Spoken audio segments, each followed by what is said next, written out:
हो 500 झाडं तोडून टाकली. पुरतच नव्हतं कारण दोनदा माल म्हणजे याच्यावरच राहिला 2 वर्ष दोनदा झाडावरच माल राहिला ते तोडायलाच पुरत नव्हता.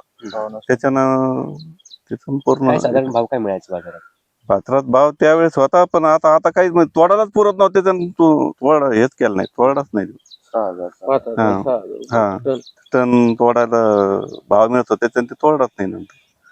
का बरं म्हणजे काय परिस्थिती आहे कारण मोसंबी शेतकरी तोडतायत काय कारण आहे भाव मिळत नाही रोगांचा प्रादुर्भाव भाव मिळत नाही रोगाचा हे जास्त हे झालेलं आहे आणि भाव मिळत नाही त्याच्यामुळे खर्च किती आला होता तुम्हाला तर आम्हाला त्याला लावायला खर्च आलता 1-1.5 लाख रुपये खर्च आलता त्यांना म्हणजे पूर्ण बाग लावण्याकरता 50,000 रुपये हा एकर प्रमाणे असं लागला होता. किती पैसे वसूल झाले वगैरे त्याचे पैसे वसूलच झाले नाही.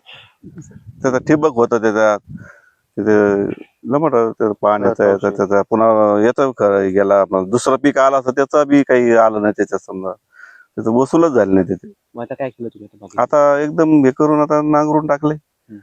आता पुढे बरं आता सोयाबीन नियोजन कसं असणार आणि मागणी काय असणार तुमच्या सरकारकडे मागणी करायचं म्हणजे करासारखं सरकारच नाही मागणी करासारखं सरकारच नाही.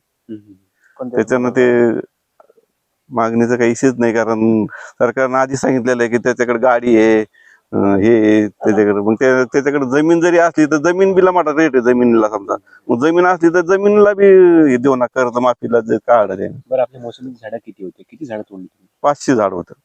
500 झाड तोडलं 500 झाडं तोडून हो किती एकर मध्ये होते ते 3.5 एकर मध्ये होते. हो यातून उत्पन्नाची अपेक्षा काय होती की साधारण किती उत्पन्न येईल याचं उत्पन्न आलं असतं समजा 5-7 लाख रुपये एक आलं असतं ते समजा. आता हातात काहीच पडले आता काहीच नाही पडलं. आपलं नाव ज्ञानेश्वर विश्वनाथ डवली राममंदिर.